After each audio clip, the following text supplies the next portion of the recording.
So back in 2016, just before the national election, before Donald Trump was elected, which now a lot of the country's regretting. Boy, this is gonna be a tough one. There was a video from Access Hollywood that portrayed Donald Trump on that bus in 2005, talking about grabbing women by the pussy. We thought for the moment. I thought I was almost certain for sure that Donald Trump was done. That was his, that was his death knell. But somehow he won. Now, come to today, and we're going to find out that, oh wait, we're not done with this conversation just yet? What's going on now? Well, 12 years after that, after his bus ride on Access Hollywood, Donald Trump is now the president, and is now saying, no, that was not me on that bus. That was not me. That was an impersonator. It was Alec Baldwin.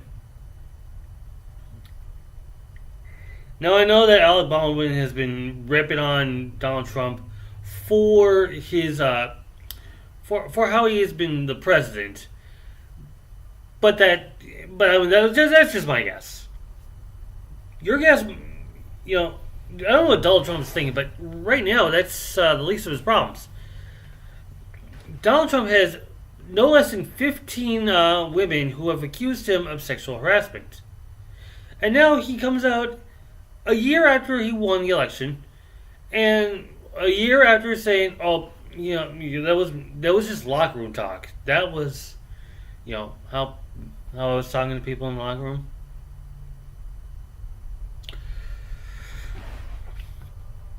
So, last year you apologized for saying that on the camera, and now this year you're just going to say, "That wasn't me."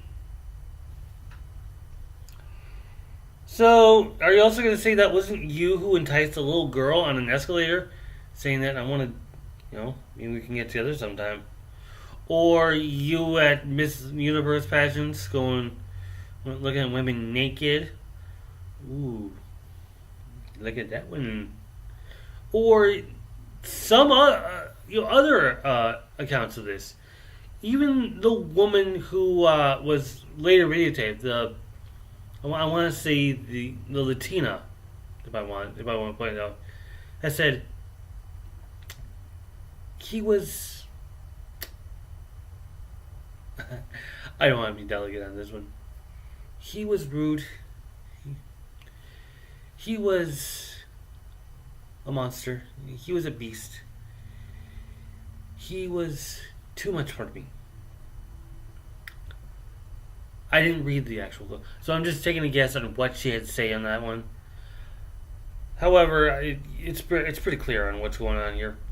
So, in lieu of November being the sexual harassment month, apparently, you have Louis C.K., the comedian, who had been accused of sexual conduct by women, and she's like, I'm very sorry. I did, and I want to complain.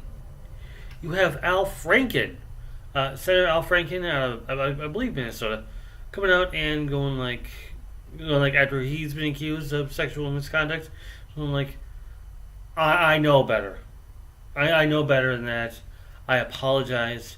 I want to help these women as much as possible. I do apologize for what I've done to them.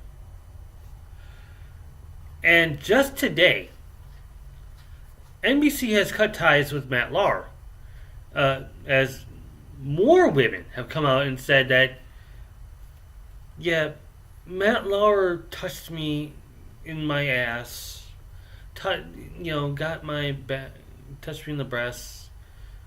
You could look at the testifications in this one, and while Matt Lauer hasn't really testified on anything, we can actually tell that Matt Lauer may not be appearing anytime soon.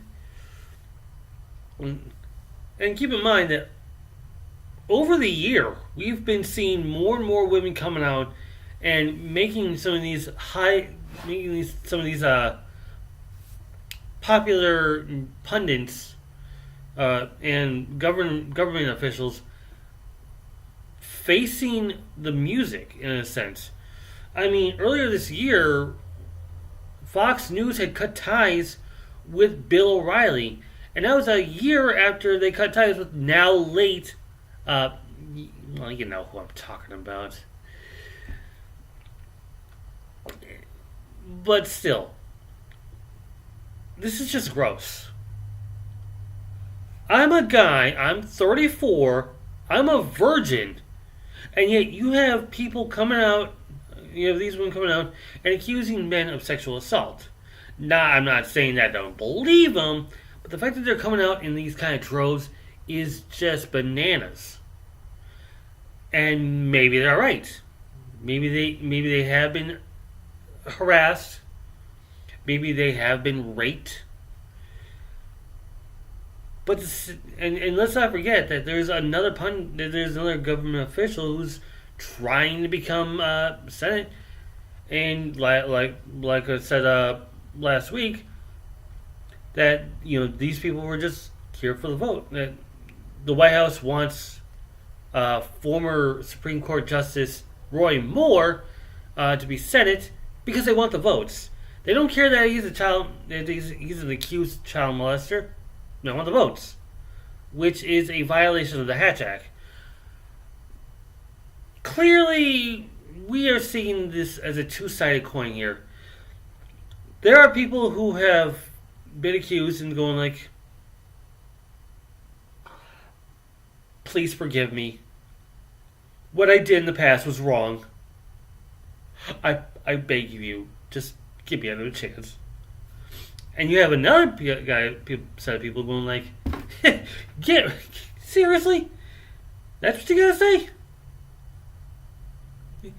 I don't believe you in 1 minute. Alright? Look, what we did was consensual. You cannot say I raped you. We were consensual. Of course, if you want a real sexual harasser, look no further than the top. Yeah, now it's all wrapping right back together here. We're going right back to Donald Trump, and let's put the music on hold. Because Donald Trump is probably one of the biggest pieces of... Okay, let me try to be subtle about this. President Donald Trump is the biggest dick, and a lot of people want him out. Now, seriously, he's also even today he goes and endorses British First, which is basically a hate group. Now, Trump thinks he can do everything, thinks he's above the law. Come that 25th Amendment, he's going to realize that not everything is given to you on a silver platter. He's going to lose his seat, and he's going to lose a lot more than just a spot in government. He's going to be sitting in a wooden plank inside an 8x8 and behind iron bars. Say hello to reality, Donald Trump, because when this is over, you're going to be wishing you weren't born